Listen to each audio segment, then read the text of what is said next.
Явившись в свет якутской весною, за тающей броней оконных льдин, я завладел избою, как страною, но в этом царстве правил не один. Эти строки написал наш известный земляк, поэт, прозаик, драматург, журналист, член Союза писателей Якутии и России Владимир Николаевич Федоров. Сегодня этому замечательному человеку исполняется 70 лет. Владимир Николаевич родился в Кобяйском улусе в селе Тастумус. Тастумус в те годы только обрело свой социальный статус, и Владимир при появлении в свет получил свидетельство о рождении номер 1, что стало поводом для будущего писателя написать автобиографическую повесть «Гражданин номер 1 исчезнувшего города». Исчезнувшего, потому что в середине 60-х годов в результате политики укрепления малых переселений жители Тастумуса переселили в райцентр, и село со временем прекратило свое существование. Тем не менее, годы детства, проведенные на берегах великой реки Лены, среди богатых рыбой озер, заповедных лесов и многочисленных его обитателей, сроднило будущего писателя с природой Северного края. Научили его любить, уважать, оберегать, тонко чувствовать и понимать. Зимний вечер скупо дарит краски. Тускло светит полынье водой, а по дому снова бродят сказки, сказки нашей бабушки седой. Этих сказок не читал я в книжках, этих сказок не видал в кино.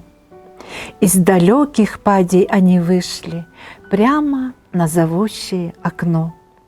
Переплет оконный постучали и вошли бесхитростны, просты бабкины далекие печали, бабкины далекие мечты. В этих сказках не росли, не зрели золотые яблоки в садах, в них мели сибирские метели чудищу заморскому на страх. И таежной мудростью плескаясь, добрые, как бабкины глаза, навсегда во мне они остались, светлой нитью с лесом повязав. Ночь, как рысь, крадется осторожно, прячет в темноту соседский дом. Бабка, бабка, Андерсен таежный, расскажи мне сказку перед сном. Владимир Николаевич Федоров вступил в литературу как поэт, автор поэтических книг «Звезда в снегу», «Автограф души», «Небесные тетради». Успешно работал в жанрах прозы и драматургии. Как прозаик выпустил книги «Звезда голуболикой Жаннет» и «Сезон зверя». Его произведения были поставлены во многих театрах республики и России.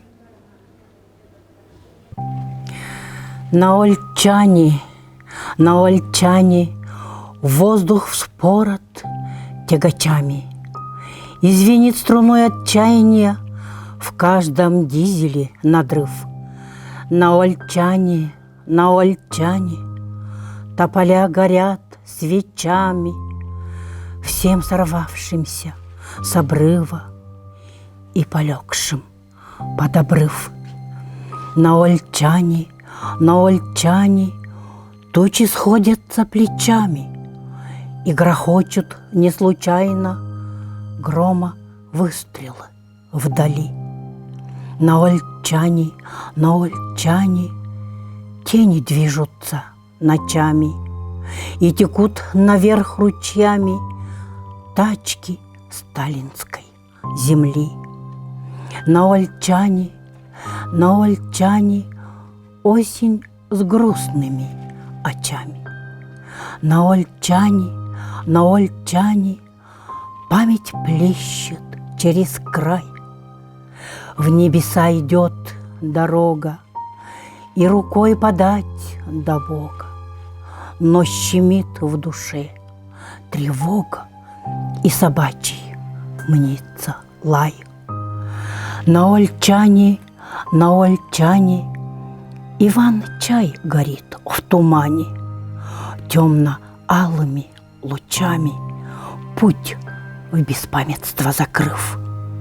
На Ольчане будут вечно жить печали о сорвавшихся с обрыва и полегших под обрыв. Писатель широко известен и как переводчик. Им переведены на русский язык произведения многих якутских писателей. В его переводе отдельными книгами изданы повести Анастасии Серемятниковой «Большая дорога», Семена Тумата «Остров в Белом океане», роман Андрея Кривошапкина «Берег судьбы» и другие. За неустанный, кропотливый труд, огромный вклад в развитие литературы во всех жанрах Владимир Федоров получил большое признание и благодарность многих читателей. Дорогой Владимир Николаевич, я поздравляю вас от имени многотысячного коллектива преподавателей и студентов Северо-Восточного федерального университета с достойным юбилеем.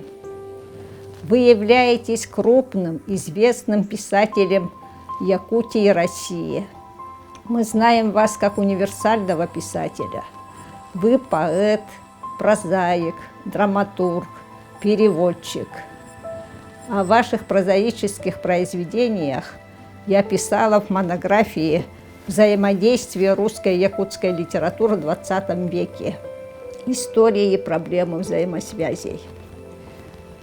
Я приглашала вас студентам нашего института, которые изучают вас как писателя Якутии, пишут дипломные, курсовые работы.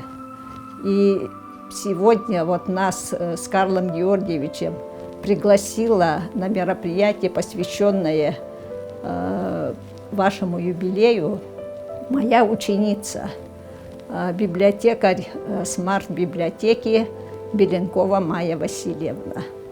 Так что вас в Якутии знают, пропагандируют ваше творчество молодые, талантливые специалисты. Дорогой Владимир Николаевич, я желаю вам крепкого здоровья, новых творческих свершений, взлетов и передаю слово для приветствия вашему другу, коллеге по Академии духовности Республики Саха-Якутия Карлу Георгиевичу Башарину, доктору медицинских наук, профессору. Дорогой Владимир Николаевич, поздравляю тебя с юбилеем и присоединяюсь к словам Зои Константиновны. Приветствую тебя словами государственного гимна Республики Саха-Якутия в твоем переводе на русский язык. Якутия, ты светом зари, к добру и счастью всех нас зовешь. Алмазной радугой ты горишь, и нас к победам грядущим ведешь. Привольно лена наша течет, водой живой до края полна. Она согласие и силу несет, дарует мир всем народам она. Земля Саха, святыни твои, с вершин веков напутствует нас. Мы путь продолжили предков своих, и с честью исполним мы их наказ. Цвети и крепни, родная земля, расти и славься, Якутия. Краса и гордость России ты всей, тебя раздольней нет и щедрей. Желаю здоровья, успехов в многогранной деятельности и в жизненном марафоне. Спасибо.